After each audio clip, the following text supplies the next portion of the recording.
अस्सलाम वालेकुम, welcome back to my another video. आज की वीडियो में हम शेयर करेंगे सजदा तिलावत करने का तरीका, क्योंकि बहुत सारे मुसलमान भाइयों और बहनों को ये पता नहीं होता है कि सजदा तिलावत कैसे करें, सजदा तिलावत करने का तरीका क्या है, ये कब किए जाते हैं और सजदा तिलावत की नियत कैसे करते हैं, सजदा तिलावत करने में पढ़ते क्या हैं, क्या कोई ख़ास दुआ होती है इनमें पढ़ने की, और क्या सजदा तिलावत करने में सलाम भी फेरते हैं। ये सारे ऐसे सवाल हैं जिनके बारे में बहुत सारे लोगों को पता नहीं होता है और लोग बहुत कंफ्यूज रहते हैं। कुरान मजीद में 14 सजदे हैं, 14 सजदे की आयत है। तो सजदा तिलावत करने का बेहतर तरीका ये है कि कुरान मजीद की तिलावत करते हुए जैसे ही सजदे की आयत आए तो फ़ौरन कुरान करीम को बंद करके सजदा कर लिया जाए। मान लीजिए हम बैठे हैं और कुरान मजीद पढ़ रहे हैं, अब जैसे ही सजदे वाली आयत आएगी तो उस आयत को पहले कंप्लीट कर लेंगे, फिर जहाँ बैठे हैं वहीं पर अल्लाह अकबर कहते हुए सजदे में चले जाएंगे और सजदे में सजदे की तस्बीह पढ़ेंगे। सुबहान रब्बियल आला 3 मरतबा पढ़ लें, 5 पढ़ लें या फिर 7 मरतबा पढ़ लें।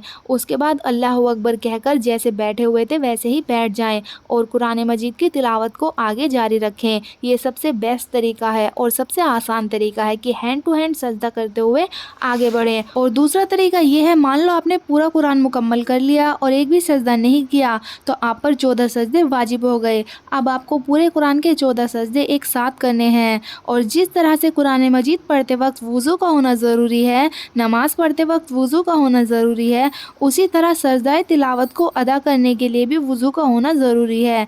बिना वज़ू के सजदा तिलावत अदा नहीं होंगे। अगर आपको पता नहीं था कि सजदा तिलावत कैसे करते हैं और आपने एक भी सजदा अदा नहीं किया, मान लो आपने 2 कुरान मुकम्मल किए हैं तो आपको 28 सजदे अदा करने होंगे, 3 कुरान मुकम्मल किए हैं तो 42 सजदे अदा करने होंगे। तो पहले सीधे खड़े हो जाएं और नियत करें। सजदा तिलावत करने की नियत कहते हैं दिल के इरादे को। दिल में इरादा होना काफ़ी है, अगर ज़ुबान से कह लें तो बेहतर है। नियत करती हूँ सजदा तिलावत की, मुँह मेरा काबा शरीफ की तरफ, अल्लाह अकबर। अल्लाह अकबर कहते हुए हाथ नहीं उठाएंगे, सीधा सजदे में चले जाएंगे और सजदे में जाने के बाद सजदे की तस्बीह पढ़ेंगे। सुबहान रब्बियल आला, सुबहान रब्बियल आला, सुबहान रब्बियल आला 3 मरतबा पढ़ लें, 5 मरतबा पढ़ लें या 7 मरतबा पढ़ लें। फिर अल्लाह अकबर कहते हुए सजदे से उठें। फिर अल्लाह अकबर कहते हुए दूसरा सजदा करेंगे और दूसरे सजदे में भी यही सजदे की तस्बीह पढ़नी है, सुबहान रब्बियल आला, सुबहान रब्बियल आला, सुबहान रब्बियल आला।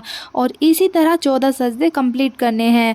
और एक बात ध्यान रखें, ना तो सलाम फेरना है, ना रुकू में जाना है और ना अत्तहियात पढ़नी है और ना ही अल्लाह अकबर कहते हुए हाथों को उठाना है और ना कोई सूरत पढ़नी है। जब लास्ट वाला सजदा करेंगे तो अल्लाह अकबर कहकर ऐसे ही खड़े हो जाएंगे और कुछ भी नहीं करना है। तो जितने भी सवाल आपके मन में थे कि सजदा तिलावत करते वक्त सलाम फेरना है कि नहीं फेरना, रुकू में जाते हैं कि नहीं जाते और सजदा तिलावत में कौन सी सूरत पढ़ते हैं, ये सारे जितने भी सवाल थे वो इस वीडियो में सारे क्लियर हो जाएंगे। तो ये हमारे 14 सजदे कंप्लीट हो गए। तो ये था सजदा तिलावत करने का तरीका।